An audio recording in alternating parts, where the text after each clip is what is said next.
Join us every weeknight at 9 p.m. Central Standard Time, 10 p.m. Eastern. The Intrepid radio program, a Scotty Roberts Productions broadcast.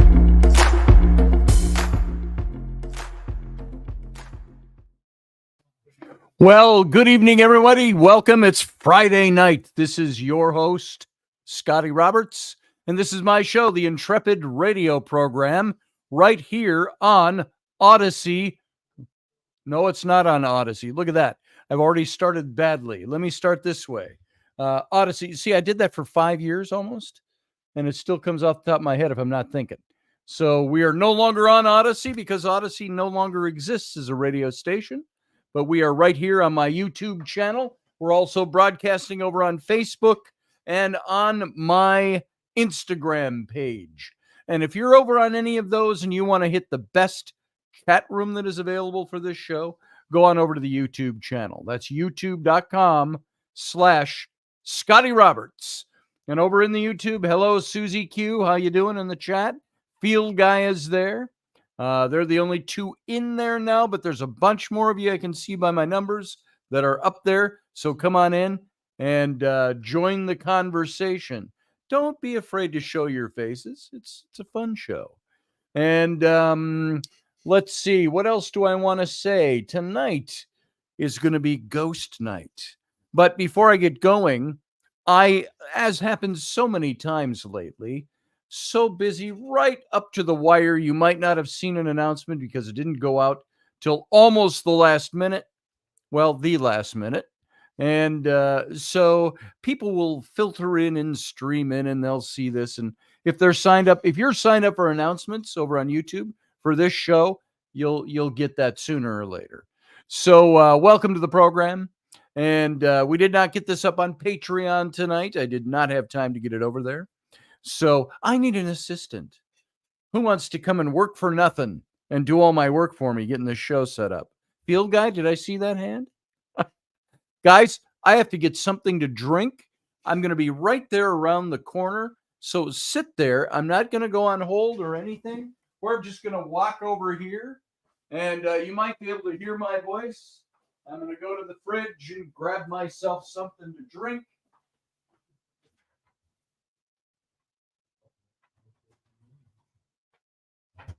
And voila, I have my drink.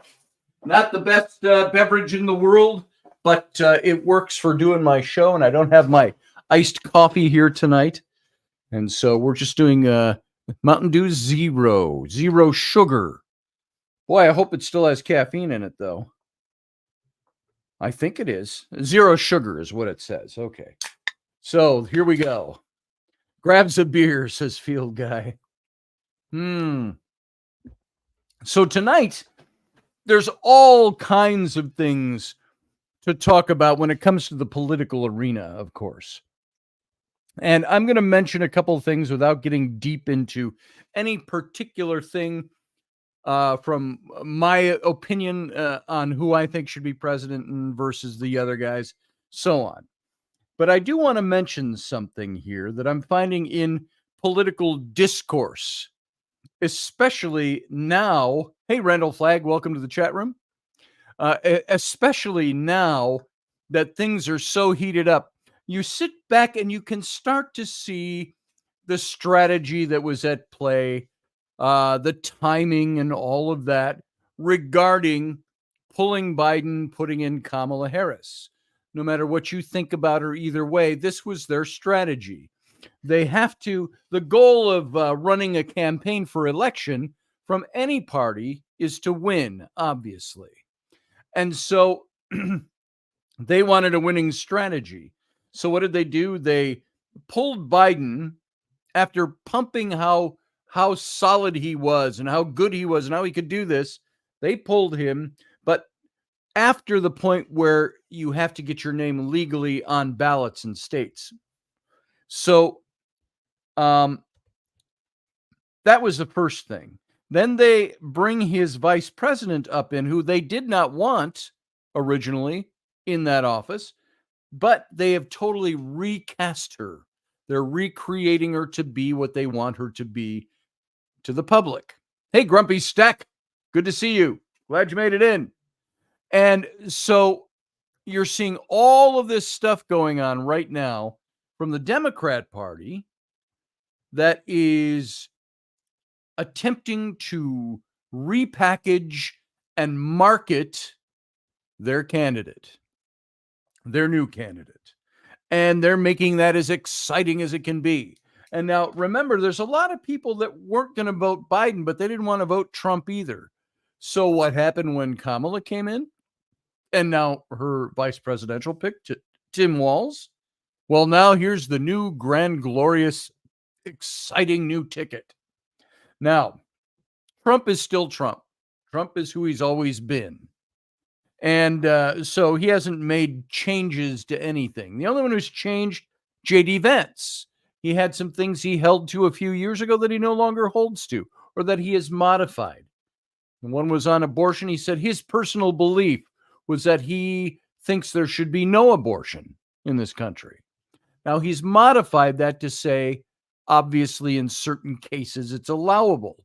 He said, my personal preference, he says, there should be no legal abortions. But that's an erroneous case, as we all know, whether you are pro-life or pro-choice. We all know that because there are cases where abortion is about the only way to handle them. And we know the extreme cases, the cases of the life of the mother, the cases of rape, things like that. Let's say, God forbid, I even hate saying this, but I'm using it as an example to show you where I would be. I've always said I'm pro-life. I've always been anti-abortion. But if it came down to my 12-year-old daughter, what if somebody impregnated her? Yeah, she could get pregnant. She's going through puberty. What if she was raped? God forbid. What a horrid example, but I'm using it to make my point. I would not, for an instant, make my 12-year-old daughter go through a pregnancy and give birth to a child. Now, you may think I am heinous for saying that, or that I am way off the mark, or I'm anti-God, or I'm whatever, but I firmly believe I would rather not that happen to my child. The rape is enough. Now, maybe she could give birth and it would be a wonderful child at age 13 for her. And it grow up and be a wonderful child, maybe a world-saving rocket scientist or geophysicist or whatever. But I would not want to impose that hardship on my child, especially after somebody brutalized her. So that is where I stand. And I think this is where J.D. Vance is as well. He has said there are exceptions.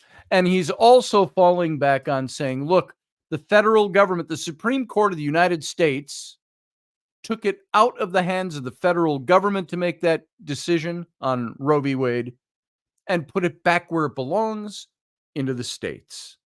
The states are, remember, folks, if you're new to this show, if you're new to this kind of thinking, we are 50 independent states under the union of who made the federal government. We did a whole couple of shows on that. The states' governments created the federal government. The states have precedence. Unless they violate the Constitution, then the federal government can step in. The Supreme Court said an issue of personal choice on abortion is not a federally protected issue and not constitutionally protected. What is protected is your right to do with your body what you want within certain reasons and parameters of law. And so they said, look, we're pushing this back to the states. The states can make their decisions. And that's what's right. That's what everybody's arguing about. So take all of this stuff now, something that occurred to me today. Maybe it occurred to you guys a long time ago.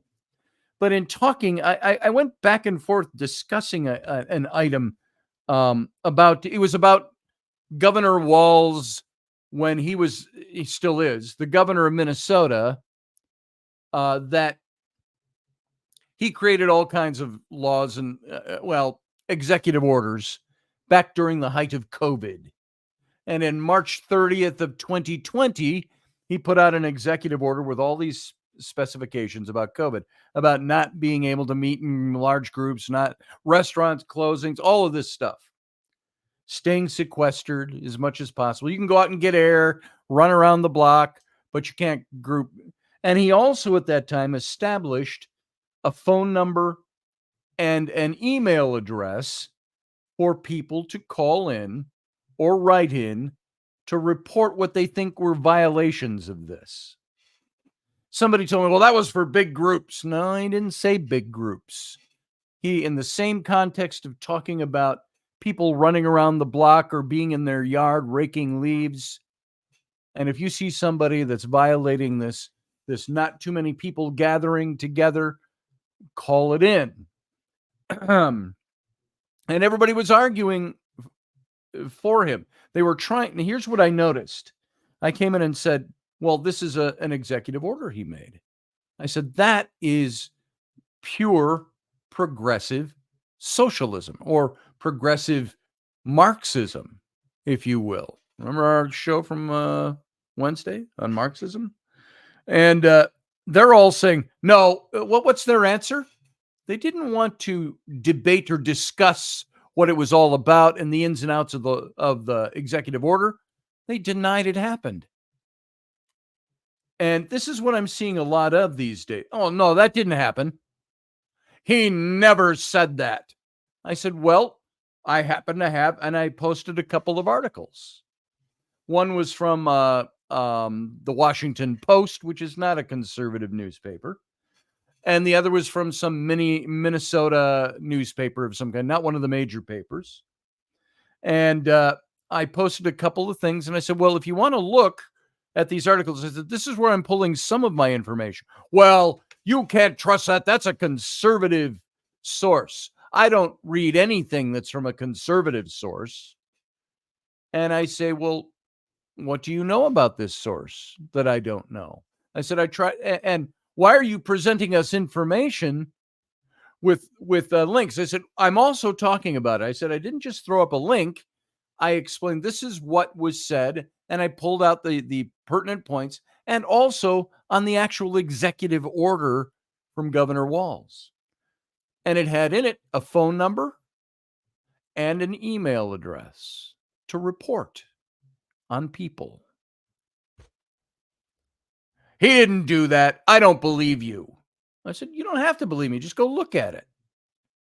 And so after so much conversation back and forth, I said, I'm being nice. I'm having a friendly, and one of my old friends was in there too. Somebody I knew, and she was I know we're having a friendly conversation, but I disagree with this and this. And could you tell me where you're getting this source and so on? And we talked back and forth, and we were very respectful to each other. Some people that didn't know me were just going off on I think somebody even said something about how I was an un-American conservative asshole. And I think that was the wording he used. And I knew him too a long time ago. It's a guy. He used to get into arguments with me all the time. I knew him in life. And I said, hey, how you been? I haven't talked to you in ages, because he blocked me a long time ago. He just happened, or he didn't block me, just unfriended me, because he could see my post in this thread. And he commented on it. And so the thing I'm trying to get at here is what I find is so many people out there are now arguing without wanting to know the facts. They don't want anybody to change their point of view. And I said, look, I'm not here to change you. I'm here telling you, if you're saying Tim Walz didn't do this, he did. It's a fact. He did it. So what are you going to do with that information now that you know that? Well, the first thing they do is attack me. Then they attack the message. Then they deny that the message is real. Then they say that message came from a conservative website. Then they say, by the way, the same woman who said, she says, I live in Minneapolis or St. Paul suburb. I've lived here for 46 years or 26 years, something like that. And I read newspapers every day, and I never saw this ever mentioned in the newspapers. I said, well, what newspaper did you read? Did it list that this was going on, or did you just not pay attention to it? It wasn't something that went over your head because you were in agreement with it. And I said, you can look up the executive order. And then she said, well, I read only unbiased newspapers. She said, I read the newspaper every day. Then in another post, she said, I don't read any newspapers that are liberal or conservative, especially not doubly so if it's conservative. And I said, well, what paper are you reading then? You just said above, you read a paper every day. And so some people are just about denying facts. And the reason is if they accepted the fact to be true, they would then have to deal with it. What are you going to do about this? This is your guy. Same thing with J.D. Vance and his military service and Tim Wall's military service, which all respect and honor goes out to a man who served for 24 years in the Army National Guard. Tim Walls, thank you for your service. The question wasn't his lifetime of service there, 24 years. The question was, when he withdrew, did he misrepresent himself? And then when he was talking about it just last week, he misrepresented what war he fought in and the weapons he used. Now, I tried to use my brain to go, when he said these weapons of war that I had to use when I went to war, he said are not what we should let the public have available to them. Now, he might have just been saying, I was trained to use these weapons. I used them in training. And for simplicity's sake, in an address, he said, the weapons I carried to war were not the weapons we should be allowing the public to have. I can understand that if that's what he was doing. Was he truly misrepresenting? We don't know for sure. We'll never know. Did he misrepresent himself at a rank that he didn't have? Yes. That is amongst many soldiers, almost across the board. Vets, that is taboo. That is called stolen valor. Now, is it an important enough issue for him to be taken down? That's the question. And I wasn't even arguing having him taken out of the race. I was just saying that's stolen valor. And nobody wants to hear it.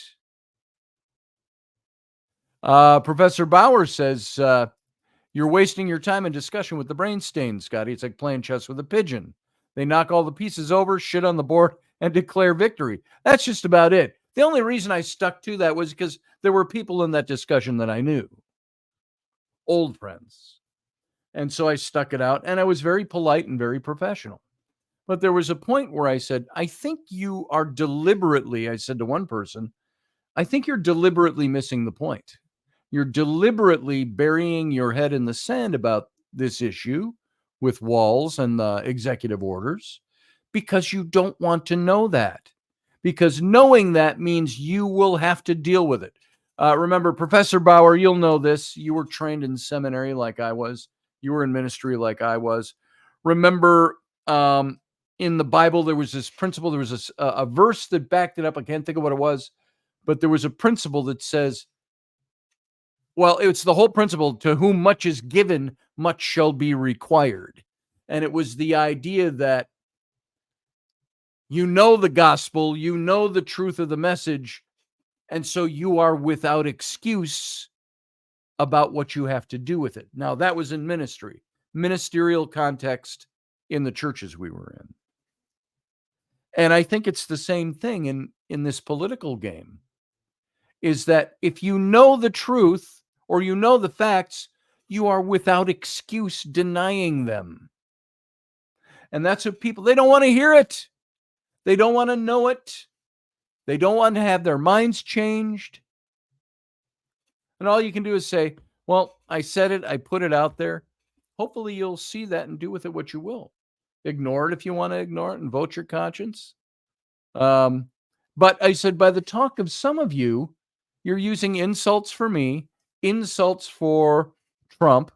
You're using all this stuff. And I said, you're expecting me to, I don't know what you're expecting of me. I said, you're using all of that, but telling me I'm not being honest or truthful. And, people would say things like, the orange man. I said, is he really orange? I didn't know that. I said, I know he has a spray tan, but not all the time either. Less orange now than he was 4 years ago. So nobody wants to hear that.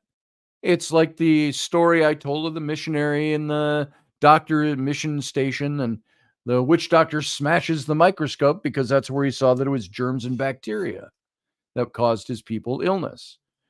And when the missionary said, why did you smash my microscope? And the witch doctor said, now there are no more germs or bacteria. Eliminate the source for which you can see or hear or understand that something is so. If you can't undo that message, you have to undo the messenger or the carrier of the message. In that case with the missionary, it was the microscope. Witch doctor smashed the microscope because now there's no more germs and bacteria. So this is what I find. And this is not the topic for tonight, but this is something I did want to mention. We're not just a one-trick pony over here. We can talk politics and we can talk ghosts all in the same night. How about that? So, if you're running into that, and Professor Bauer's right, it's a waste of time talking to some of these people.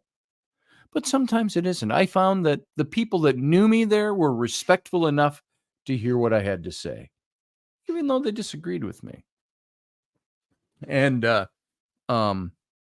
you can believe what you want about abortion. You can believe what you want about anyway. This is all, and all of this is tied right into the rebranding of Kamala Harris, the rebranding of Tim Walz and them as a team. You have to, what is one of the things that, I hate to even use the word, fascism, socialism, Marxism. What do? They have to erase the past to make the present work. What did Marxists do in Soviet countries, in Eastern Europe? What did they have to do when they were implementing their philosophy, their ideology? They had to start with school kids so they could either have a blank slate or have as little time as possible to, or as little information as possible to have to erase so they can start them fresh with the new philosophy. And I think this is what you're seeing in the Democrats right now. They are attempting to erase the past record and present the new one. And it's a form of gaslighting, if you didn't know that. Oh, Kamala Harris isn't this, she's this. Now, some people say, well, everybody does it. No, Trump, I have not seen Trump do that yet.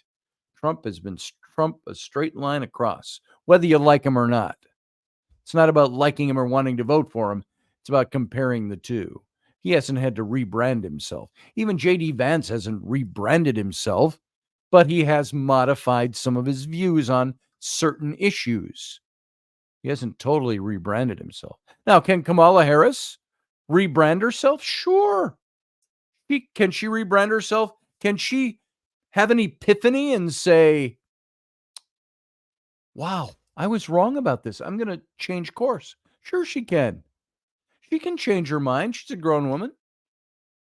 But she's done that in a matter of a couple of weeks, as opposed to, did she have an epiphany on all the major issues?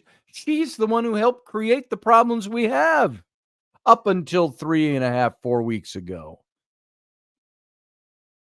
And now she doesn't want to talk to anybody before, she said, the end of this month.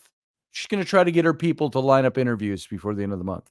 Because a reporter asked her, if you didn't see this, on the tarmac, asked her, why are you not doing any interviews with anybody? Even friendly interviews. And she said, well, we have that. We're talking about that. And my people are talking about that. And we're hoping to do that by the end of the month. That's 3 weeks away. So she's going to go another 3 weeks without having any open interviews. So that gives you an idea. I think it's because she can't. Rapid Dog says, he who controls the present controls the past. He who controls the past controls the future. That is the truth, Rapid Dog. So there you go. Yeah, and Randall Flagg, you're right. There's too many rhinos working both sides. Seen a lot of Democrats switch parties right now. Why are they doing that? Are they convinced they need to switch? Or have they been convinced all along and they're finally making the move? I don't know. They becoming Republicans? Is there a dastardly plan? Becoming Republicans so they get voted back into office because they see the way the wave is going. And when they get into office, they won't switch back, but they'll vote Democrat. I don't know. I don't know for sure. Yeah, Democrats do stick together, Rapid Dog. That's for sure. I think you saw a lot more of that with the GOP in recent months, too. So everybody it's polarizing. And the problem is when you know something is good and something is bad for this country, and you support the one thing that isn't good for the country because that's your guy. And that's your guy who's resisting the guy you don't like. That's a problem. So is our system broken? I don't know if it's broken. It's just run by people. And people are always faulted, all of us. So you're going to run into this anytime that there are major issues. So I saw Trump today from his press conference from yesterday. And somebody asked, this just stuck in my head. Somebody asked him, your ear looks healed. And he says, yeah. He says, yeah, it's doing okay. He says, I'm a fast healer. I didn't know what to make of that. He said the bullet grazed his lobe, and you bleed a lot from this part of your body, by the way. Have you ever shaved, guys? Ever been shaven? And you whip that razor around and you nick your earlobe? That'll still be bleeding at 4 p.m. So you got to sit there. Argh! The Trump dump on Kumquat was Judge Joe Brown-esque. I have no idea what you're talking about, Professor. The Trump dump on Kamala, see, I've got the lingo down. Kamala was Judge Joe Brown. Talking about, was it, oh, why? I didn't see what Joe Brown had to say. So I'm going to have to look that up. So there is the big thing I put out to you all, is that talking with people, even in a reasonable, polite, professional, fun dialogue, doesn't get anywhere if they don't want to hear it. Presenting facts means absolutely nothing if they don't want to change their mind. That's what I found today, is that there were people that I was in discussion with that all they wanted to do was push their agenda. So, hey, Finfolk is over on my my live video. It's not going to be politics all night. My daughters hate tuning in when I'm talking politics. I was just introducing that topic. I also see Dan Madsen over there. Good to see you. So, that's it. That's really all I'm going to say about that stuff, because I want to move into the ghost talk. So Abby or Bryn, if you're listening, my own daughters, they don't like to get into too much of listening to the political talk. They're on different, they oppose me on certain issues. It's okay. I hope you're still here, because we're going to shift gears here now. I just had to mention that about when you dialogue with people, no matter what side they're on or you're on, you're going to find that when somebody believes something about their candidate, there's no amount of facts you can present that's going to change their mind. And that's that. So Randall Flagg says her uptick in popularity is already beginning to wane. I'm not sure. Well, see, they've also got this structured so that they had all this honeymoon stuff, quote unquote, of her announcing, and then they're going to go right into the convention, which is ooh ooh rah rah for her. And so I think they're hoping this momentum is going to keep carrying them. We'll see what happens. All right. So tonight's topic, spooks, as Susie Q says. Ooh, spooks. I don't have anything in particular that I was going to bring up. Nothing new, no new information about ghosts, about things that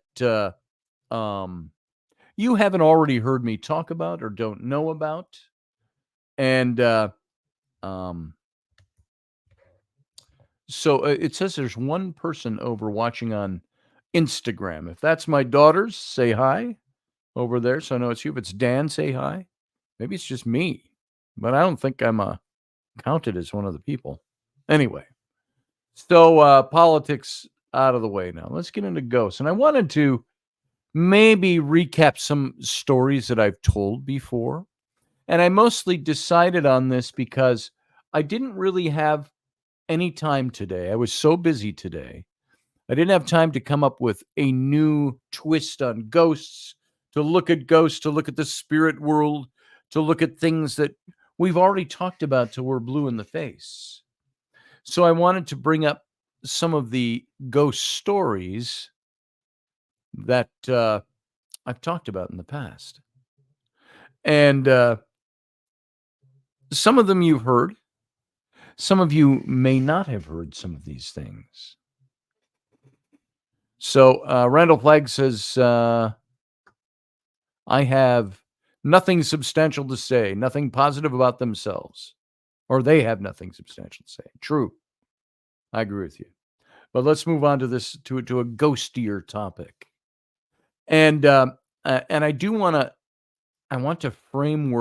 put this in a framework of talking about ghosts, about talking about putting it in story form.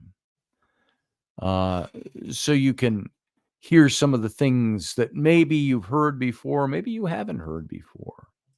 When I first met Rainey, and it was just before I met Rainey, so we're talking early 2005, summer of 2005. Rainey and I started seeing each other August of 2005. In June of 2005, I moved into this big house in Bloomington, Minnesota, suburb of South Minneapolis. Very busy residential area. And it was a big house, Rambler style house, one floor, but it had a basement that was completely finished. And this house was so big, it had two front doors. It was like a front door over here. Well, no, one was the breezeway, one was the official front door, which we never used as a front door. That's always that's the side door. And it sat on about an acre of land in a busy residential area. And this is the house where I've said before we had about 26 old growth trees in a very deep front yard off of a busy street. For those of you from the area, Portland Avenue, around 100th and Portland. And you go a few blocks down further south from my house, and it came to an end and it turned. And so it wasn't busy down there. And so we were right at the end of the busy part of Portland Avenue. And we were in this big house, and it was a neat house. This was the house that had the fireplace upstairs and the archway that you turn down the hallway, and it goes to the master suite and the master bath and the big bedroom back there. And Rainey, that was where the story took place in July of that year, about a month after I moved in there, where we had the story where Rainey had the ghost experience in the bathroom when she was taking a shower at my house, and the drawers opened and shut on her, slammed shut. And remember that story. Maybe we'll get into that a little bit. But I want to set the stage because I want you to talk about some of your versions of your stories, not versions for you, some of your stories, and add them in. And we'll be taking calls in a little bit here too, where you can share your stories. So, Rainey, I'm sorry, in that house, just before I started dating Rainey, moved in, and a good friend of mine, Amanda, she comes into the show sometimes. And Amanda and I were pretty close. And she came into the house, and with her mother, they're both witches. They cleansed the house. They said that there was some deep, dark stuff there. Now, one of the things about this house, if you went downstairs, it's finished basement. There was a finished bedroom at the end of the hall, finished bathroom, and there was another bedroom that was right under the living room. So there's a fireplace in the living room and then a fireplace right downstairs from it. And this room was all graffitied from the previous resident. All the walls were filled with graffiti, and you could say occult type of symbology, Satanist type of stuff, sayings written all over the walls. I mean, every last inch of the walls were scribbled on. And Amanda said, this place is very dark. And she said, we should come and cleanse the house, which they did. And so they cleansed the house. And we sat down. One of the first things we noticed, we sat down in the living room. The house is clean.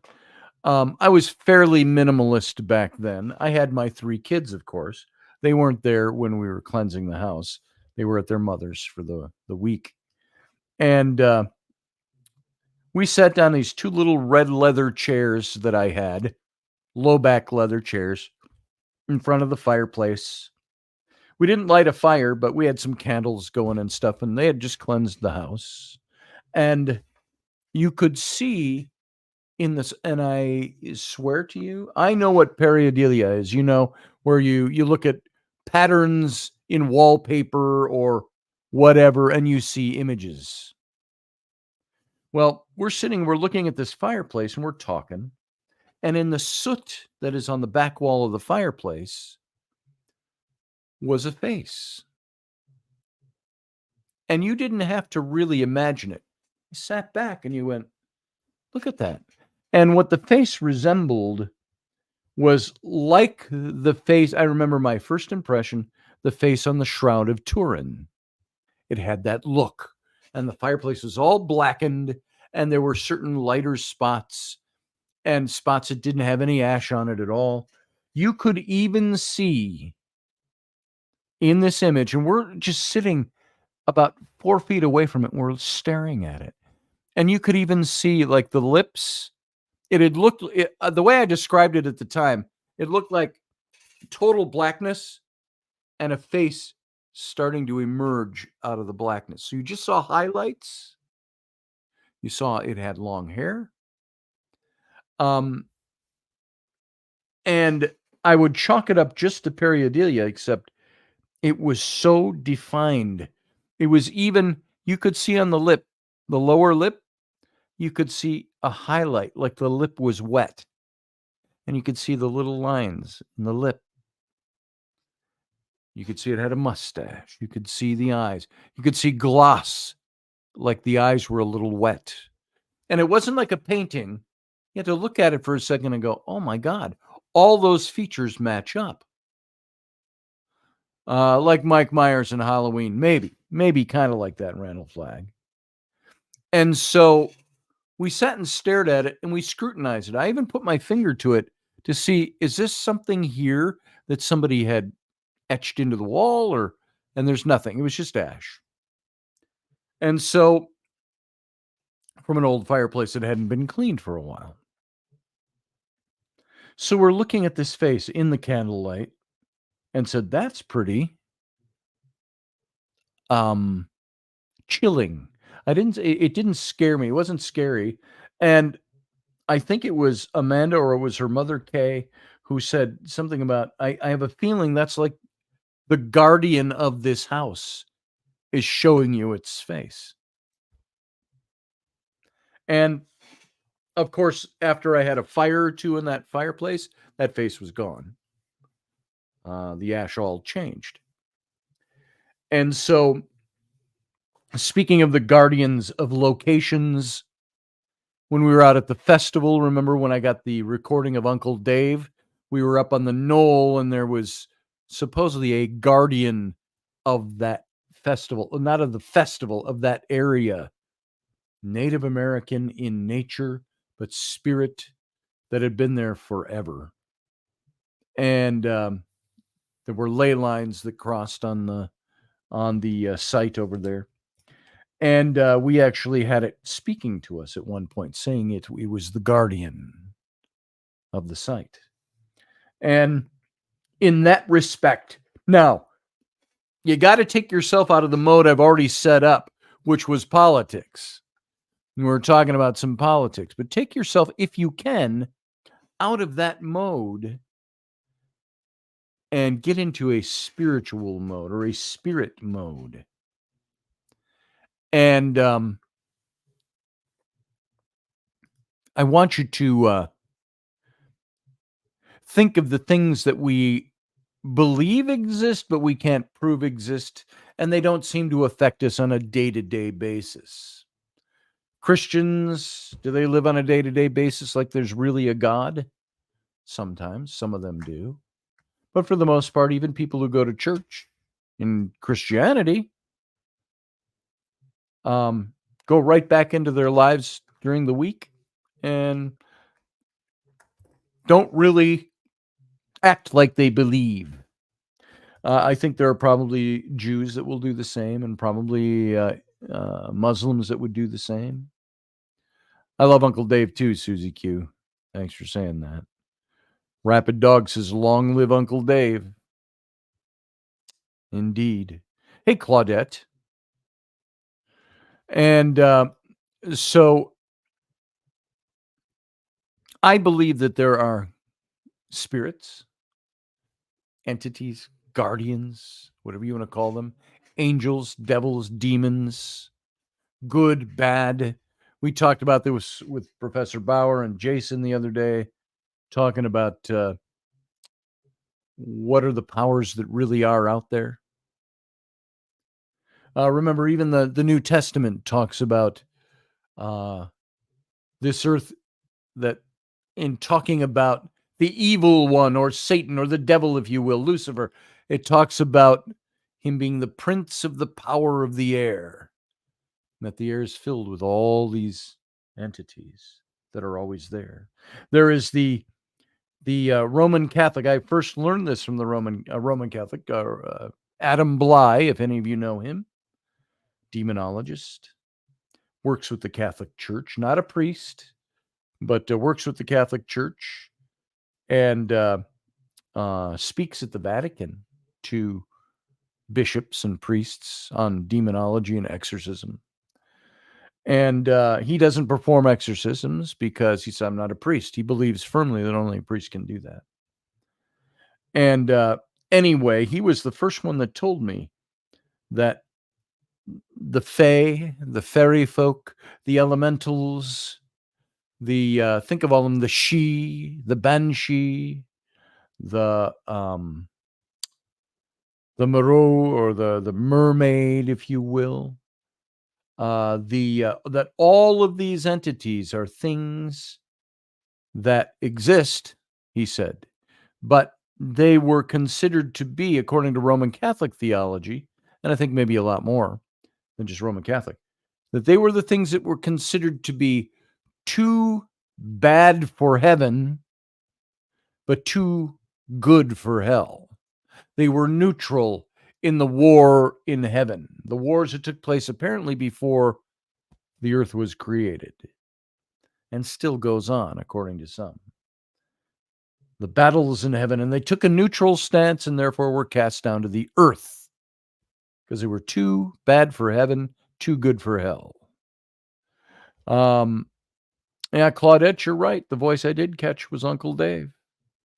And it's wonderful. As a matter of fact, As long as you said it, I'm going to play that 17 seconds right now to remind us all. Here it is.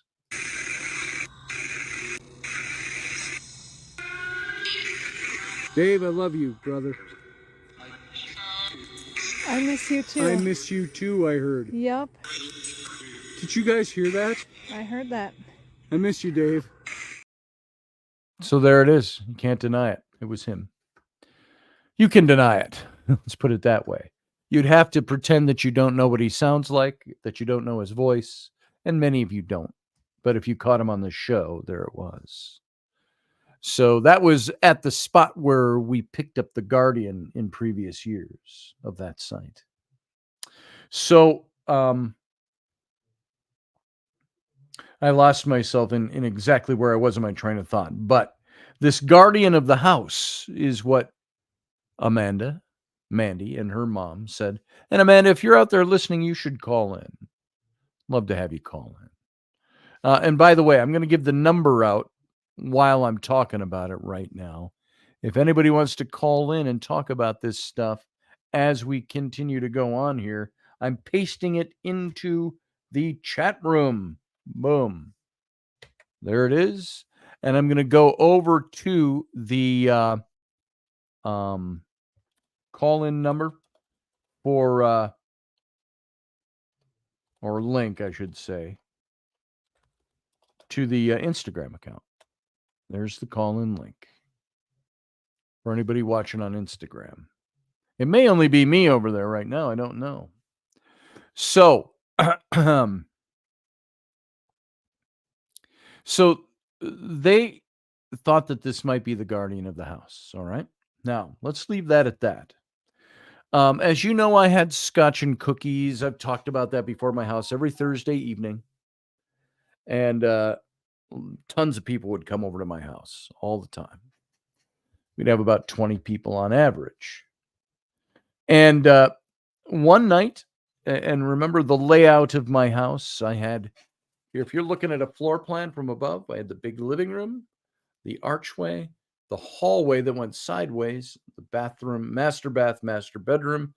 Then over here was, on the other side of that, was the dining room and the kitchen.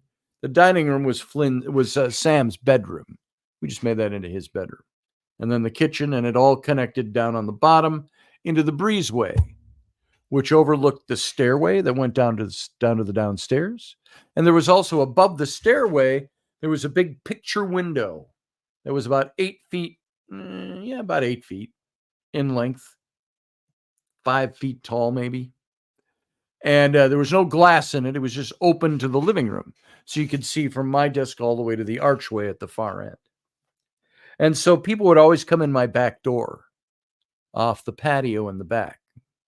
And they come in the back door for scotch and cookies. And one night, Amanda came in and walked into the kitchen. She always took over my kitchen. She always yelled at everybody to say, hey, if you're going to mess Scotty's dishes and his stuff up, I want you in here cleaning up after yourself. She took care of me. So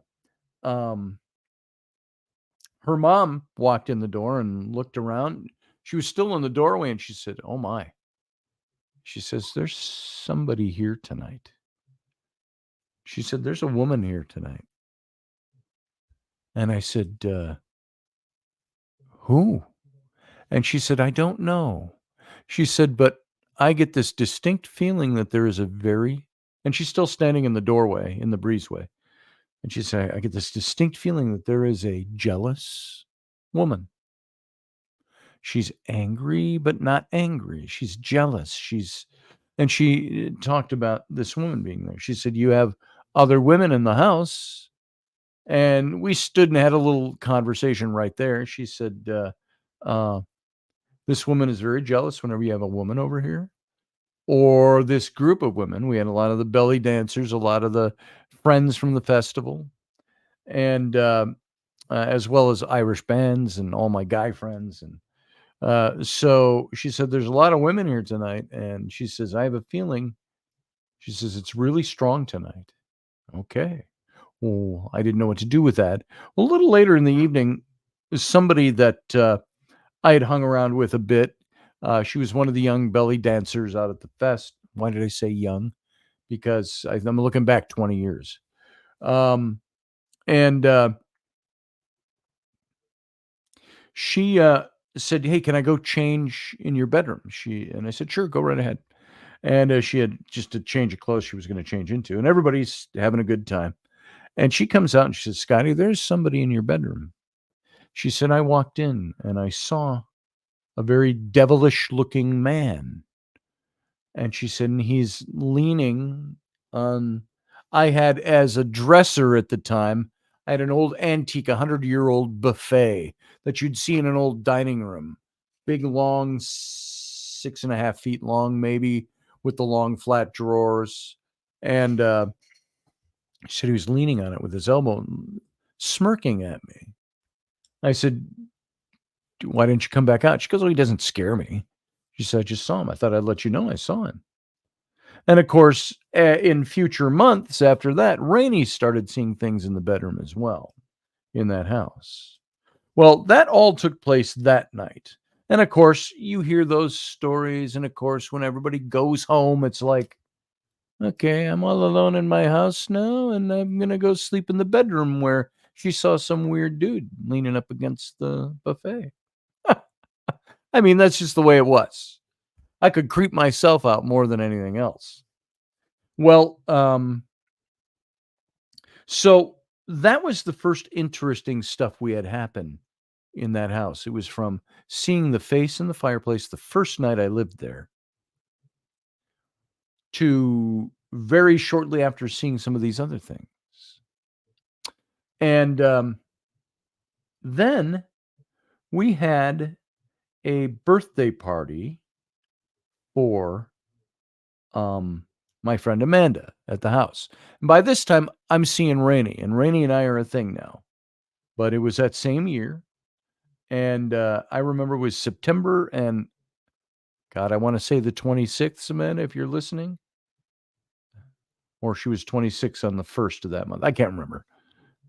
And so we had a birthday party for her at my house. Bunch of people. Rainey was there.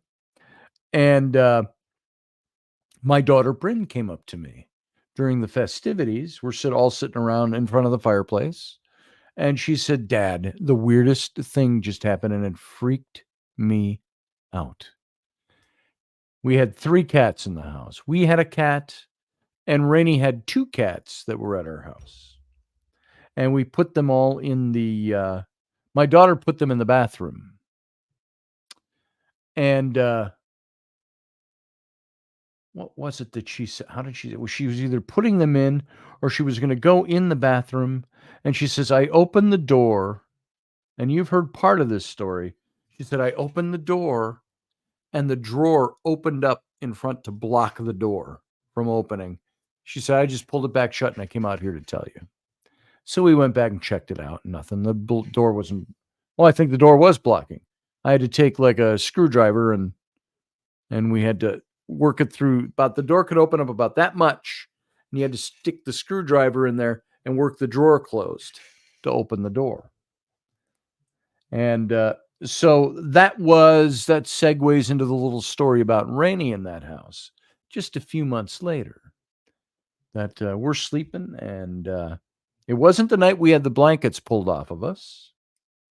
Well, that was a different story, but it was that house. But she, this was before we were dating now. It was still early that summer, July. I moved in June, and in July, Rainey came over there was a big storm. If you remember this story, some of you, knocked out the power in St. Paul where she owned a house. She came over all the way to the west side of Minneapolis, which is a half-hour drive away, over to my house. She called first and said, "I know you've got a deep freeze. Do you mind if I throw some of my frozen goods in your deep freeze because our power went out?" I said, "Come on over." And she brought her 2 friends, Kat and Carrie. Carrie is now married to her sister, and Kat was a girl friend of Rainey's. And so the 4 of us are sitting around. We're having beers. We're playing chess, which is what we did. Sitting in the living room, laughing, joking. And that's when Rainey asked if she could use the shower because her hot water heater was out because her power was out. Sure. And they were all going to spend the night. And mind you, Rainey and I weren't dating yet. So that doesn't mean that didn't cross my mind as his eyebrow twitches. So cats can do strange thing, Randall Flagg. Before I get into this, recapping this story, just keep in mind the cats, when we had that happen, we pulled that whole drawer system apart, that vanity, to see how those drawers could have come open. No way could those cats have made that happen. We thought, did they get in the main doors underneath the sink and have access to behind the drawers and push them open? No, there was a wall inside that cabinet, so they couldn't get behind the drawers. The drawers were also spring-loaded, meant if you pulled them out about an inch and let go, they would snap back in. You had to pull them out at several inches for them to stay out. And what we had was the drawers where the bottom drawer was out the furthest, the second drawer came out about halfway, the third drawer about halfway into that one. So it was like a little stairway. So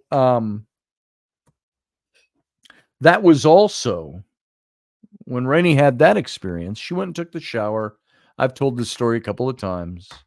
She came out dripping wet in her clothes and said, done in the bathroom. And she said while she was in the shower, she felt like somebody was watching her. And so she was getting uncomfortable in there. And so she stepped out of the shower, naked, just out of the shower, reached for her towel.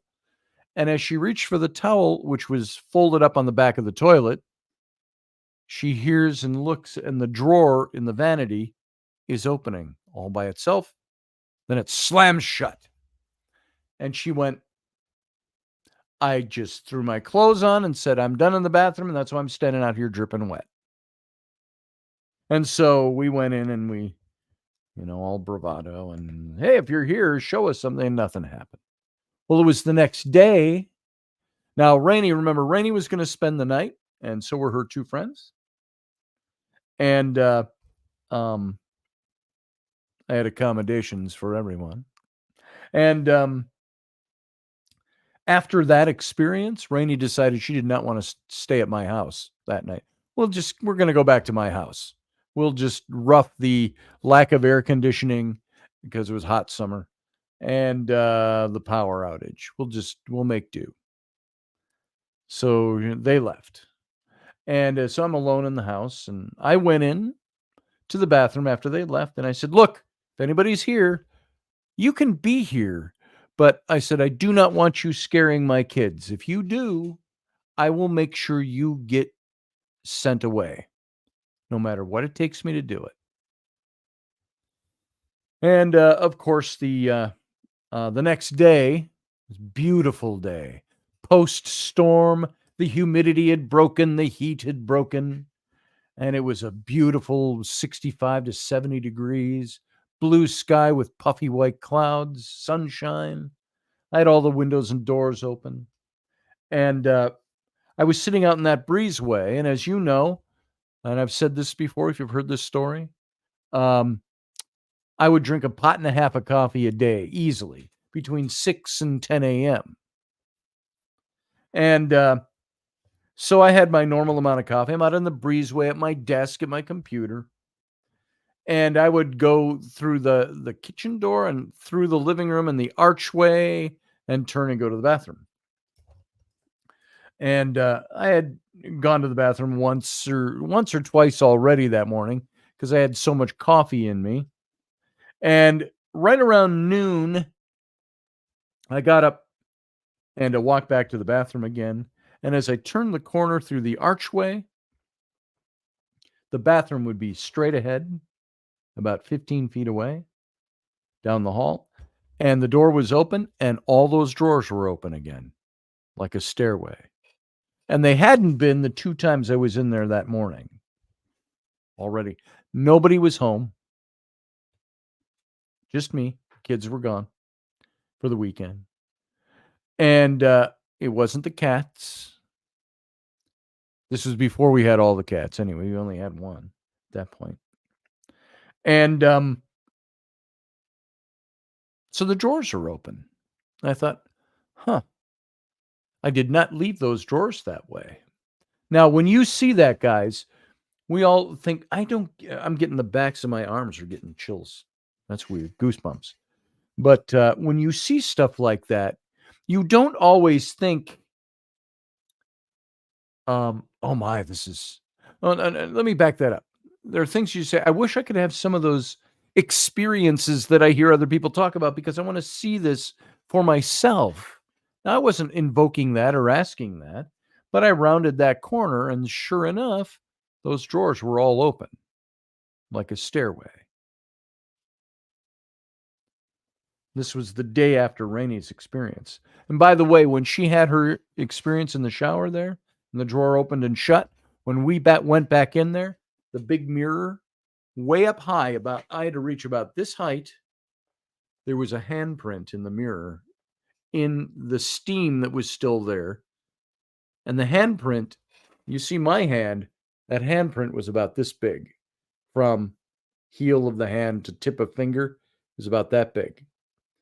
And it was dripping down the mirror in the steam, the condensation. The night that this happened to Rainey. And Rainey will tell you that story too. And so so I thought that was interesting. But and when Sam, by the way, when the kids came back after a couple of days, Sam, I had him stand up there and next to that handprint, which I left in there, I didn't clean it off. I had him put his handprint next to it. And his hand was bigger. His hand was bigger than the handprint in the mirror. So I thought, because I had thought maybe it was Sam. Maybe Sam was standing on the vanity at some point and put his hands up on the mirror and left a handprint, oils and stuff. But there was, his hands were bigger. So that little interesting tidbit. And once Rainey and I got closer in just a few short weeks, and she was pretty much living at my house. She had a house of her own. She had roommates that she was renting rooms out to, a couple of people, and she just never went home. So, and that's kind of fun. That's a fun way of saying this. We had our problems in there at one point, but I always like to say Rainey came when we started seeing each other, she came over and never left. And that's pretty much the way it went. And I love that part of our story. But there was all kinds of things that took place. And we had the night that the blankets were pulled off of us. I told you that story. We had, and it wasn't, trust me, I know the difference. I'm not a rube. I wasn't born yesterday. Didn't just fall off the turnip truck, as they say. It was pulled off. It didn't fall off. It didn't slide off the end of the bed. And it's that heavy comforter. I've shown it to you on the radio here before, telling the story. That big kit glove leather suede thing with the pile lining that looks like wool on the inside. That big. I still have that bedspread. It's still on the bed. It's an extra blanket on the bed.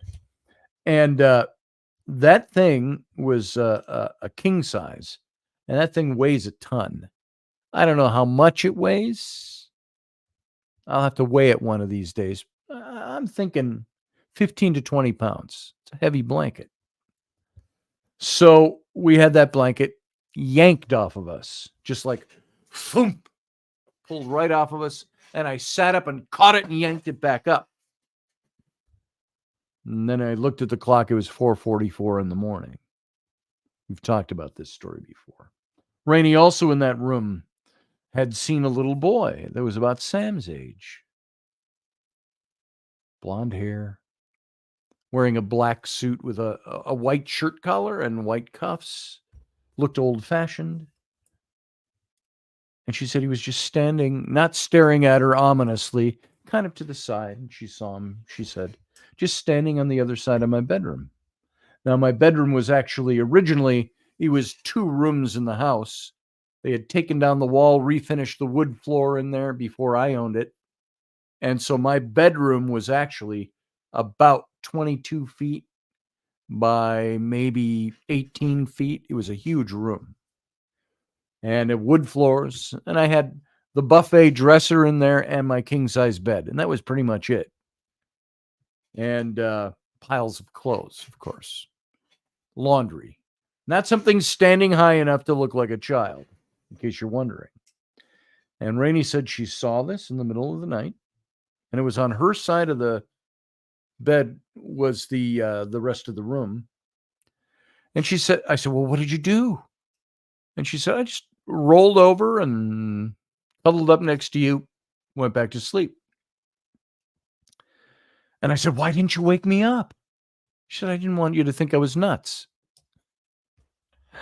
which has been a recurring theme in our relationship. So we never knew what that was. So all of this, we had Kay and Amanda come back to the house. They were over a lot anyway for scotch and cookies and things. Now it's in the middle of January. It's 20 below zero outside, snow, ice. They came over and sat in that bedroom with us, and Kay did a pendulum reading in the bedroom just to see if they could find out who might be there. And Rainey was sitting next to me on the bed, and there was somebody else that was there. It was another friend of ours, another woman that came to Scotch and Cookies. She was over. This might have even been I don't think it was a Scotch and Cookies. I don't think it was a Thursday night. But, and then Amanda was there, and Kay was there, and Rainey, and another woman and I. And we're all, Kay's doing the reading. And we experienced all kinds of things in that bedroom.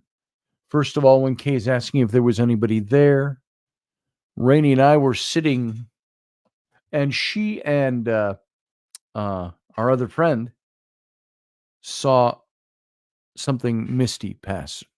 And then between Rainey and I, we felt as if, and this came a little later in this event, because Kay, with the pendulum reading, had gotten the name Tamara Barnhart, which was the girl I dated in high school 15 years earlier that had died it was more than 15 years. It was, let's see, I was 43 at the time. So I dated her when I was 16. So it was a good is that right? 17 years? No, 43, 23 is 20. It was over 25 years. And earlier, but she had died about 13 years earlier. And she had severe diabetes, had a child, and did not survive the pregnancy. And I got that word back. It was somebody that I had dated in high school. And that was the name that Kay came up with on the pendulum reading. Nobody knew who this person was. For her to come up with that name out of the blue would have been impossible, other than spiritual activity. And once she was mentioned, Kay said something about her being jealous. She said, I think this is the jealous woman I felt in the house this last summer. And as she was talking about that, Rainey, I remember she was sitting next to me. She had on a pair of jeans with a hole in the knee, and her knee was sticking out of the jeans, and some kind of black sweater on. And she was sitting next to me. And when I heard the name, I had chills run up my back, the back of my arms, the back of my neck. And I turned and looked at Rainey, and between the two of us, we saw a little like misty light between us move. And I described it later almost as if Kay is talking about this old girlfriend of mine. And that old girlfriend came and divided Rainey and I, sat between us, laid down between us, stood between us, whatever. And it was as Kay was describing this young woman. I didn't even tell her who it was yet. And she said, this woman is very jealous. She's jealous of whenever you have a woman in the house. She might be jealous of Rainey, of Amanda.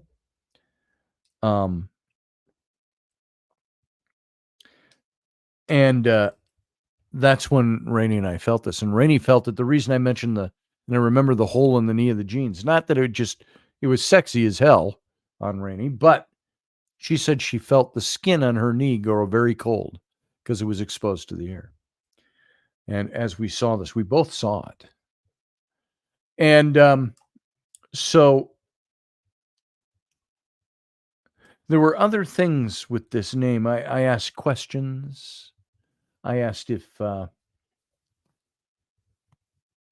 Tammy, who was your parents? And, all kinds of questions. And it was unclear. In this reading, she also read that there were 2 ghosts and 4 spirits in the house, which was interesting enough all by itself. Well, anyways, that night, Rainey couldn't stay that night, and she went home. So the next morning, I wake up, and it's a beautiful, bright, sunshiny, bitterly cold day, but beautiful. Through the windows, all the beautiful sunshine and a beautiful, brilliant blue sky. But it's 20 degrees below zero, and it's all icy and snowy outside. And I've told you this story before, but let me recap this. Kay had told me the night before, you can talk to Tammy. If she's here, you can talk to her. See if you get any response. So here we are, broad daylight, safe zone, broad daylight. And I said, so Tammy, I said, if I'm standing in the door to my bedroom, remember the big long bedroom with the wood floors? The king-size bed was at a diagonal in the corner over there. So I'm looking at the bed, and there's about 10 feet between me and the bed, and then the rest of that open room. And I said, Tammy, if you're actually here, I said, would you be willing to do something to let me know you're here, make a sign or something? And as I'm saying it, halfway between me and the bed, you hear a big on the floor, on the wood floor, and it was echoey. And I've described it as sounding like if somebody took a 5-pound mallet and thumped it on the floor. And I kind of did one of those, and I went, oh, I said, that'll do. Because it was on cue, and it was a sound I'd never heard in that house before. And of course, you start thinking, okay, should I be looking for things that this could be? And I went downstairs. Down below my room was my daughter's bedroom that they shared. And I thought, was there pipes or something? But it's a finished basement, so they had the pebbly painted ceiling in there. And all that was underneath my floor was a ceiling fan, which was not running. There were no vents, no pipes, no nothing. Right beneath where that would have happened. So I couldn't find any reason for it. And it echoed, that thump. And that's where I said, look, you can be here. And if you want to talk to me, talk to me. I said, but don't hover over my bed at night because I'm pretty sure I'll pee my sheets. And I laughed and I said, we'll leave it at that. And we had all kinds of happenings that took place in that house. That being one of the major ones that happened. And then, of course, Rainey came and was living there with me, and for all practical purposes, even though she owned her own house. And as that relationship solidified, she was there maybe 5 out of 7 nights a week. She'd felt that she'd have to go home once in a while to touch foot on home ground.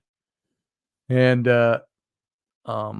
every now and then her roommate would call and say, "Are you ever going to come back home?" Now, Rainey owned the house. She didn't co-own it with anyone, but a girl that was renting from her. So, and I think that girl originally didn't like me very much because I was the guy taking her friend away.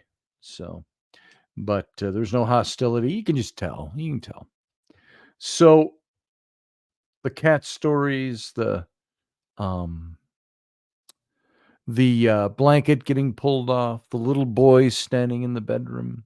Now, it's interesting with that little boy that Rainey saw a few months earlier, when I lived in the house next door in a townhome when this house came up for sale. And of course, I ended up moving next door. We just moved everything next door from the townhome. But as we're cleaning the townhome, it was Amanda, my friend, who came over. Rainey and I weren't together yet. It was June of 2005.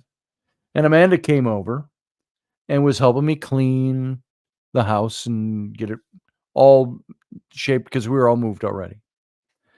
And we had in the kitchen, a big long kitchen, the cabinetry, but you could see over the top of the cabinetry into the next room. And you could see around the corner of the cabinetry, there's the stairway that went downstairs, but you could see into the living room over there. So Amanda, I'm doing something. I'm cleaning up somewhere in the garage, and I come back in, and Amanda's up on the ladder, wiping down the dust on top of the cabinets, and she said, "No, I was in the kitchen. I was on the other side of the kitchen, emptying shelves or something, wiping down shelves." And I heard her say, And I said, "What?" She goes, And I turned around. She said, and she was looking out in the living room. And Sam, who was 4 years old at this time, was sleeping on the living room floor. The TV was playing. He's laying all curled up in a ball on the living room floor. And Amanda said, "I was just standing here, and I looked out in the living room, and I looked at Sam. He was sleeping." She said, "And as I looked back this way, out of the corner of my eye," she said, "I saw a little blonde boy jump and put his hands up and go waving at me like that." And she said, "I looked back again, and Sam is still sleeping on the floor." Now, mind you, a bunch of time hadn't gone by. She had looked and saw Sam, went back to saw the movement and looked back again. Sam's still sleeping on the floor, but she saw this boy. And when Rainey saw the little boy in our bedroom a few months later, same kind of little boy, just dressed differently that time. It's interesting. Then the handprint in the steam on the mirror, the little handprint. So those are some of the things that happened in that house when Rainey first came. And when we moved out of that house, we went and actually moved over into her house, is what we did when we were first together, when we really started solidifying our relationship. We moved out of that big house and we moved into her house with my kids. And so as we're taking the last box out of the garage, it had one of those doors. It was manual. You had to go lift it up, the older garage. And it was one of those doors that would go this way, it would tip up that way and push back. And so I'm starting to close the garage, and I look into the garage and I say, "Tammy, or whoever you are," I said, "you can't come with me. I'm sorry. You have to stay here." And I closed the garage and we drove away. And we didn't have any of that at Rainey's house. But we've had other stuff like that happen at other places we've lived. Out at the ranch, in the ranch house. In one of the last houses not this house. Rainey won't allow it, but she sees a lot of stuff. My kids see a lot of stuff here. Corner of the eye stuff, you know. So, yeah, that was that house. That was that story. And there's so much more I could tell about that story. The story of that house, the story of the ranch house, things that have the knives being broken and flying across the room. Not across the room, up in the air, over the sink. Things like that would happen. I'll tell you that. I know I've told this story before, but I have to tell you this. There was the one time we're sitting in the living room and in the kitchen, it's broad daylight. We hear bing like that, ching, ching, ching, ching, ching. And what the hell was that? And we walked into the dining room, a big dining room, a bar we had put in there, open to the kitchen. And in the sink was a bunch of utensils, forks, knives, spoons. And there was a butcher knife, about that long. And the butcher knife, after that sound, we looked, that butcher knife had been, if I were to take, let's say this is not a butcher knife, but were to take this, it was split right about here, right down the middle, this way. And the piece was laying, it wasn't that way when the knife was in there in the morning. And so we noticed that the knife had been broken, and the pinging sound we heard was the knife getting broken and flying up in the air and landing back in the sink. The metal sink. Ding, ding, ding, ding, ding, ding, ding. And that's how we found it. It was as if somebody had taken that knife, it was a ruler, but had taken that knife and done something like this to it so hard that it snapped the blade and the blade flew up in the air. But, the physics of that were weird enough. But here's that broken knife. How did the knife get broken? There was nothing on it giving any pressure. Just a couple of utensils laying in the bottom of the sink. And that knife broke and flew up in the air and back down into the sink. And we had other things like that would happen all through our relationship. So there's that. And that's where I wanted to go with this, even though much of this was stuff I've talked about before on the show or told stories. I thought maybe in the retelling, I'd remember a bunch more details, and there were a lot more. The rubber bands in the shoe thing, the being locked out of the house. And having to crawl in through a window. The one more, I'll tell you one last little bitty story. This was about 6 months after Rainey and I had started dating, and I was really pushing her away at arm's length. I was being a dick. I so did not want to get into another relationship. I'd been married twice. I was divorced now for several years at this point. 3 years at that point. I'd had a girlfriend, and we broke up, and I didn't like that. That was 4 or 5 years I was divorced. So the chronology has to work in my head. And I kind of pushed Rainey away. Not because she wasn't beautiful and everything you'd want to have as far as a stepmom. She walked right into that and was willing to be a stepmom to my 3 kids, my 4-year-old son and my 13-year-old twin daughters. And but I pushed her away because I was being a dope. And there was one time she came over, and I was supposed to go meet a woman friend of mine who wanted to meet me for breakfast. And Rainey didn't really like the idea, but we were not broken up, but we were He was at work. I said, "Hey, Rainey, I'd like to spend time with you today, but I gotta go see my friend for breakfast." I was just a dick. And she said she left the house and had kind of called out. She said, she told me this later.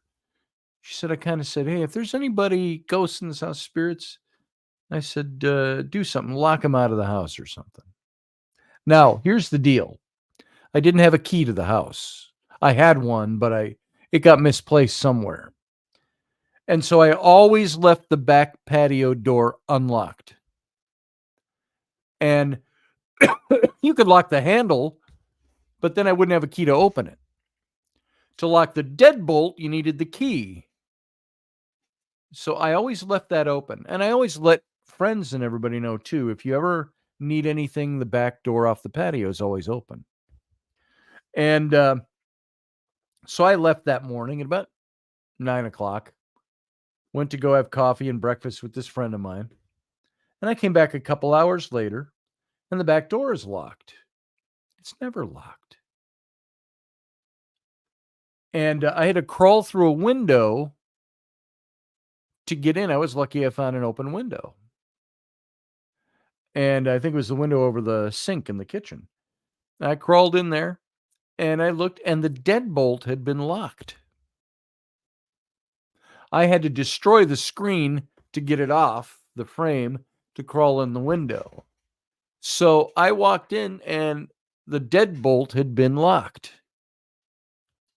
You could only do that from the inside of the house. And all the doors were locked. Every door was locked except that back door. Anyway. So it couldn't have been done from the inside and have somebody leave and leave the other doors locked. Impossibility. Rainey just kind of laughed about it later. She said, "I think I did that to you."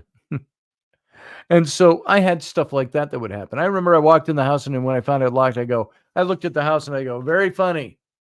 But the one last story I had wanted to tell, during that period, I had a woman come over from the festival. Just wanted to come over on a Saturday morning and have coffee. You might remember this story. I've told it before. But she came over. She had really long red hair all the way down to the bottom of her butt. It's that long. And that's contextual to the story. So we're sitting, and she comes over about 10 in the morning. We're having coffee, sitting at my desk in the breezeway.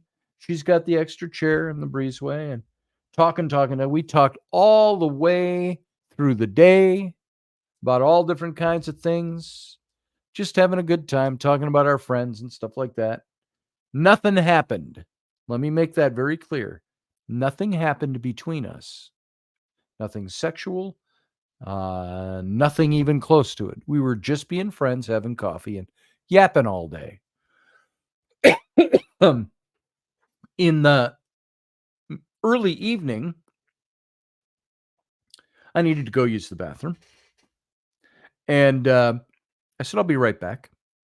Now, keep in mind, the long red hair and nothing happened between us. So I usually would take one step up into the kitchen from the breezeway, turn into the living room, and go down through the archway. Well, or you could walk through the kitchen and through Sam's bedroom, which was the old dining room. There was a door on either side of that room.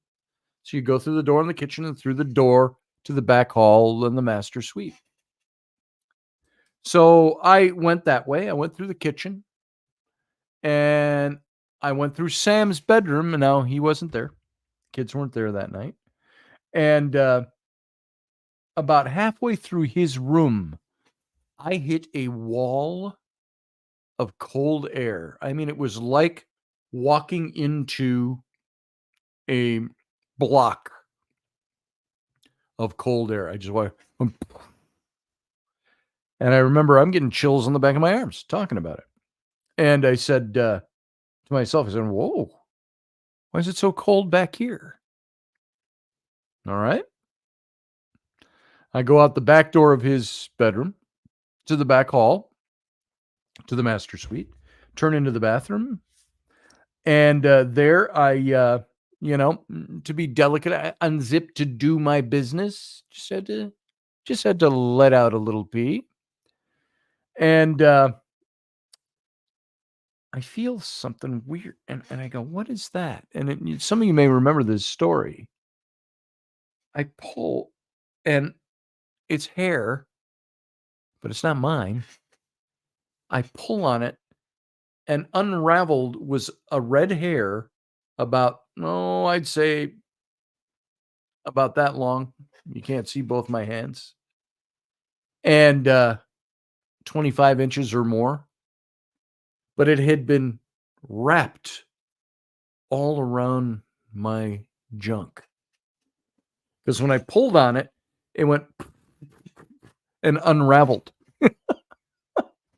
And I'm holding up this hair, and it's all twisty twirly from being wrapped around my junk. And I said, and again, I looked at the house and I go, very funny. And, dropped it in the toilet and flushed it. And that was the weirdest thing I had ever physically experienced. And that was in that same house.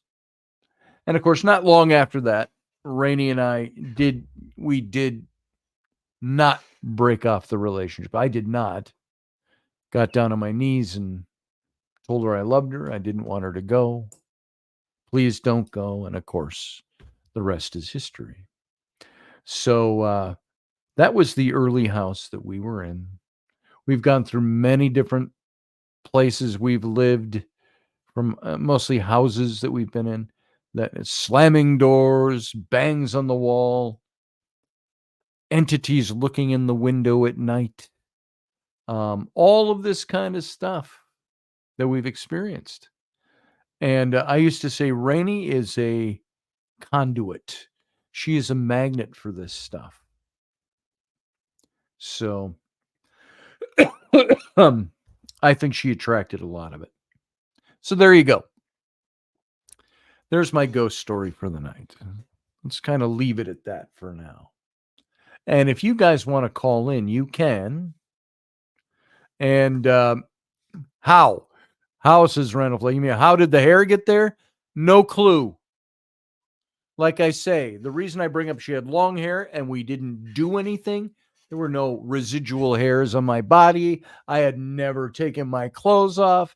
How did one of her really long red hairs get entwined around my junk without me knowing it? How indeed, Randall Flagg. So, how indeed. And Susie says, "Wah?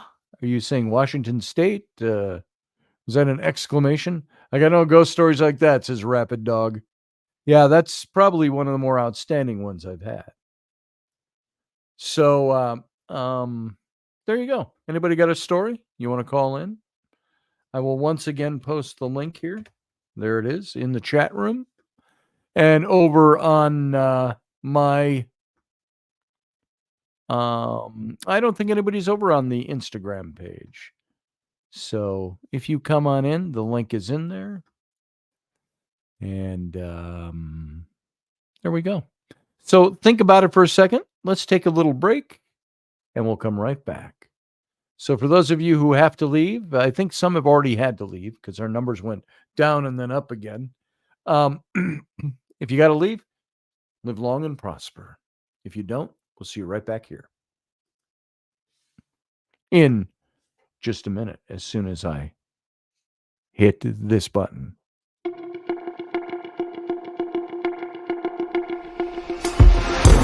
The Intrepid radio program with Scotty Roberts. Intelligent talk.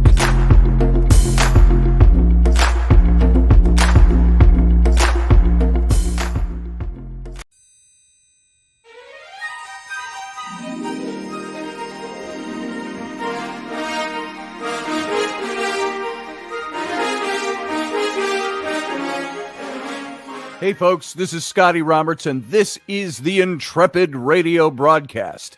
I've been broadcasting for about 20 years now, covering such topics as science, politics, the paranormal, weird science, weird world history, archaeology, and the paranormal. Everything from ghosts to cryptids to creepy things that go bump in the night.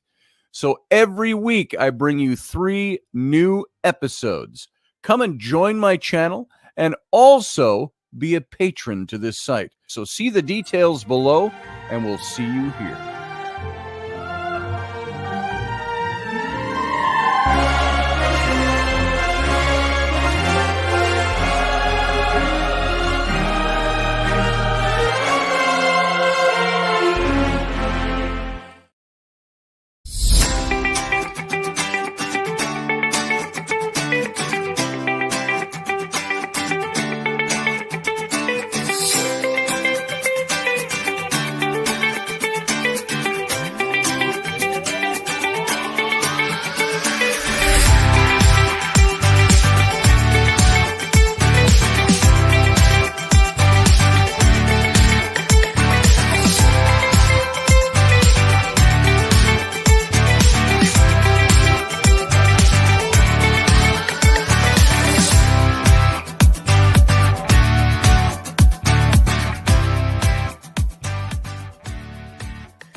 Dave, I love you, brother.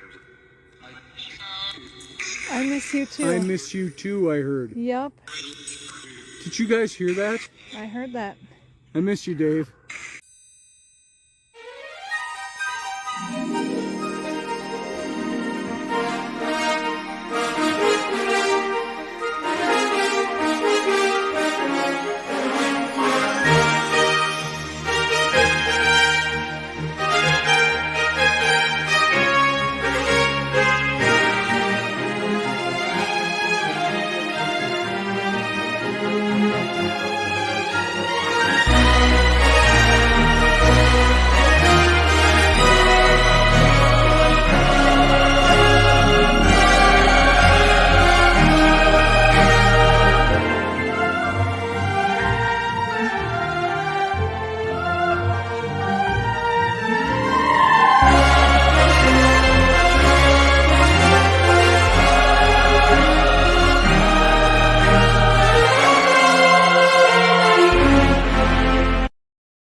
And welcome to the captain's cabin, folks. It's been a interesting night recapping that. I suppose there are ways I could tell that story, those stories a little more. And it was a deep, dark night, and but I did my best, and hopefully kept your rapt attention. There are some neat things that have happened to us, and some of it we've called it on. We've made it happen because we've exposed ourselves to it, and we want to do a lot more. Rainey and I want to go do some more of that in the coming months now. And she's just been so busy with scouts and stuff and all of that, and our lives are weird and busy. There's not always time. So we're trying to make time to do some of that now and get some more of that done. And hopefully come up with some new stories. And there's got to be something to this, too. When you think about it, so many people are doing this ghost investigating, and everybody's saying the veil between the dimensions is thinning. Well, is it? Or are we just noticing it more because we're doing it more? Are we actually learning more and better ways to communicate with the other side? Why is there so much skepticism about communicating with the other side? I mean, it's always been skepticism because more than half has been phony for centuries. But there are old stories that speak of ghost and spirit contact that are ancient. And then we went through our whole spiritism age in the late 1800s, early 1900s, all the fake seances and trumpets in the air and drums banging, floating on wires. And and ectoplasm and things like that. I have to tell you this.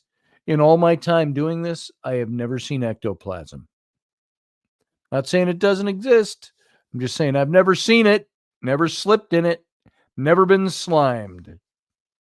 The dead are rising, says Field Guy. Maybe so. Hey, Val. Nice to see you. Glad you stopped in. So, ghost stories, guys. I will paste it one more time in the chat room. There you go. If you want to call into this show, oops, I just got a check mark. There we go. I pasted a check mark. So if you want to call in, share your accounts. Got about a little over 15 minutes left to mess around with some of this. If you want to call in and talk about your stories. If not, I'll give you a couple of more of mine, and we'll wrap it up really close to 11 o'clock tonight. So, Mercury is in retrograde today, whatever that means. I'm feeling it. I feel weird things today. I've had all kinds of things just not go well. I don't really know what Mercury in retrograde means other than it's supposed to be kind of a dull, lack of good energy time. Things aren't going right. It seems like we have lots of Mercury in retrogrades. How many of those happen throughout the year? I don't know. Randall Flagg says maybe the dead are just getting better at communicating with us. That might be. They've been around longer than we have. That's for certain. Let's see. Who are you talking about, Field Guy? Sarah Soderlund? Or Sarah Harmon? She's not here tonight. She could explain all about that stuff to us. Sarah, if you're listening and you want to call in, you can. And she just made a public announcement, so I can say it, that she is with child. She has a boyfriend, and she's a couple, 3 months along, I believe.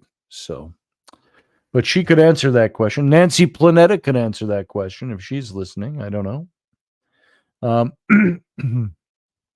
So, Mercury in retrograde, that's over here for me. I don't know enough about that stuff and how it works. Just that people insist that it does. So, but more ghosty stuff all the time. There has been stuff. Rainey and I have seen stuff. We've gotten things communicated to us, just like the Uncle Dave. The Uncle Dave recording. I mentioned that my great-grandfather, who was murdered in 1926, some upstart kid in a political argument with him shot him in the chest, and he died in 1926. And so he's been dead that long, almost 100 years since he was killed. And he was a fairly young man in his early 30s, I do believe. Late 20s, early 30s. And I have that picture. You may have seen it before. That I don't know if I ever put it up in here. If I have it, I'll put it up while I'm talking. But he here, let me type this in.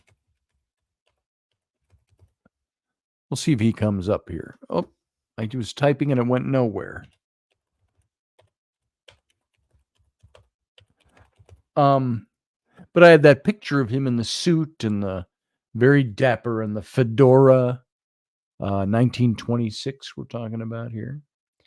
And he was a picture taken of him in a studio setting. And he was the one that was shot. And I, of course, never knew him. He died almost 100 years ago. And so I had, here I found the picture, but I do not have it as a PDF, but I'll make it one so we can throw him up while I'm talking about him here. But he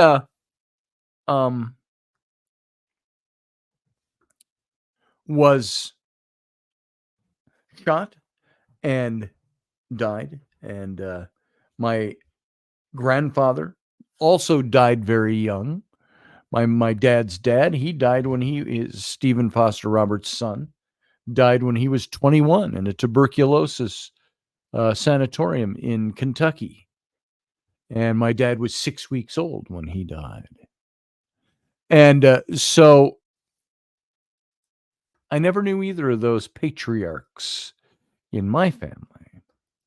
But I thought one night I would sit down and try to see if I could make any contact with my great grandfather, Stephen Foster Roberts. I wanted to see if it was possible. I never knew who he was. Would I be able to talk to him? Was he somebody I would be able to reach? Maybe hear his voice? That was my idea. And so I set up my recorder here on this computer. And it wasn't in this house. It was in the last house we lived in. And I set it up and I started recording. And I let it record for quite a while. House was quiet. Everybody was gone. I think Rainey was up at her mom's with the kids. And I was home alone. And so I did some recording, which she doesn't like me to do in the house. And because she doesn't want me calling anything in that shouldn't be here. So I got this long line on the audio track. I called it up in my audio app and to see if I could see the sound bite or the sound line. And it was a straight line, like a flat line all the way across from beginning to end. I thought, oh, that's too bad. I didn't pick up anything. But then I raised it in size just a little bit to look a little closer. And I saw a little blip in this long straight line going across the screen. There's one little blip like that. And I thought, I wonder what that is. And Susie Q, I stopped smoking a year ago. And I do that every now and then too. Every now and then, I have a stressful day, I'll light up a smoke. But I'm not a smoker again. So there you go. Now here, this is my great-grandfather right here. Stephen Foster Roberts. And I don't believe I carry the Roberts strain in looks. My older brother does. But this was the fellow. This had to be taken not long before he was killed, from the look of his age. Oh, gotcha, Susie Q. Got it. It's like an urgency. I feel fidgety, she says. So Stephen Foster Roberts, this is the man who was killed. And so I'm looking at this audio line that goes straight across at the little blip. I expanded that little blip. I wanted to see if there was anything in there. And what did I hear? Out of 2 hours or so of, I don't know how long it was, I'm guessing, of silent time, that one blip, I zoomed in on it and I played it. And you heard a male voice say, "Hey, kid." And that was it. Hey, kid. So I think he said something to me. That was all it needed. I get chills up my arms talking about it. So there he is, my great-grandfather on my dad's side, Stephen Foster Roberts. He was the father to Albert Stephen Roberts, which was my grandfather, and my father, Joseph Roberts, who was his grandson. So there you go. Hey, kid. That's what I got. So anybody else got anything you want to share with us? You got 9.5 minutes to do it. No, 9 minutes. Let's hear what you got. The energy from the sun affecting moods.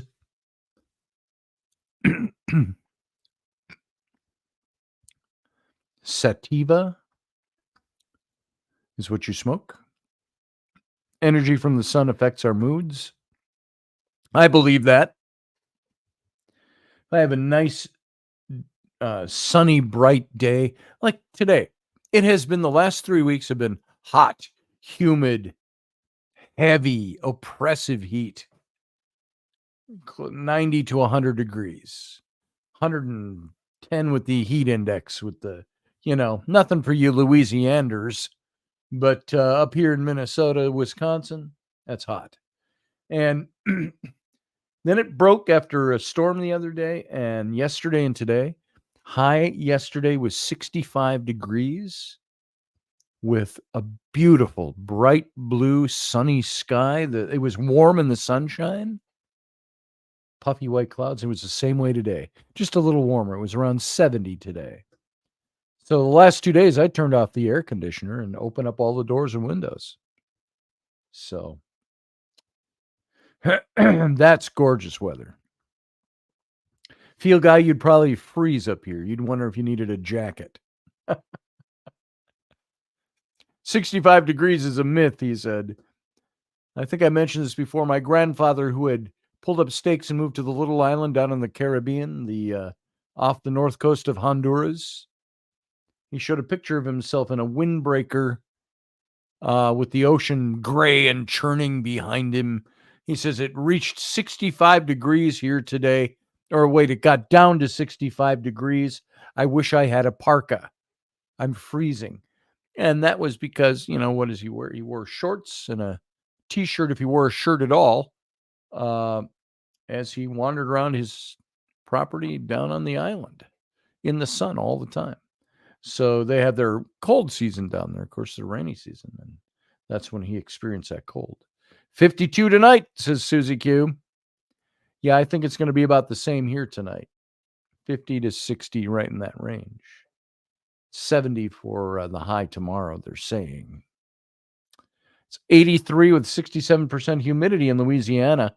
Ugh, gross is all I have to say to that. Gross. Not for me. Crazy for August. Yeah, the cool weather. Yeah.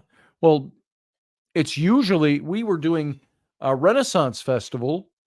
Every year is always the third weekend. Is it the third or the second weekend of August through the end of September? 7 weekends. So we usually had from the first weekend in the middle of August to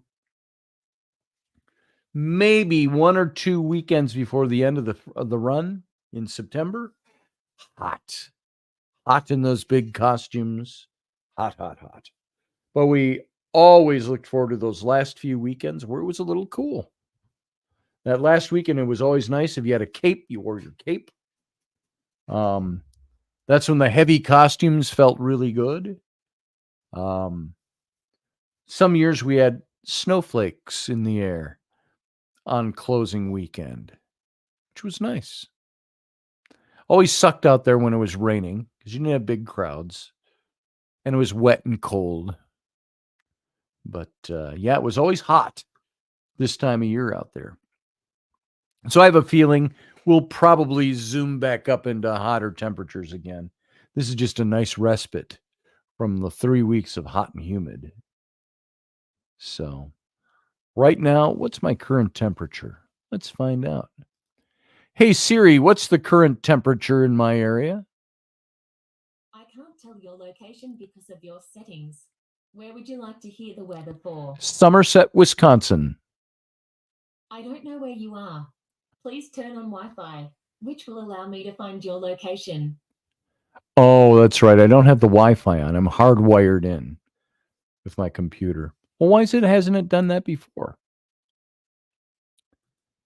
Hey Siri, what's the current temperature in Somerset, Wisconsin? It's currently 56 degrees in Somerset. It's 56 degrees right now. It's going to be 7 a.m. It'll be 51. By 10 a.m. it'll be 62. So there you go. That's tomorrow. And sun. Doesn't even have partly cloudy. It's all sun. And So if I ask, hey Siri, what's the high temperature for Saturday in Somerset, Wisconsin? The high in Somerset.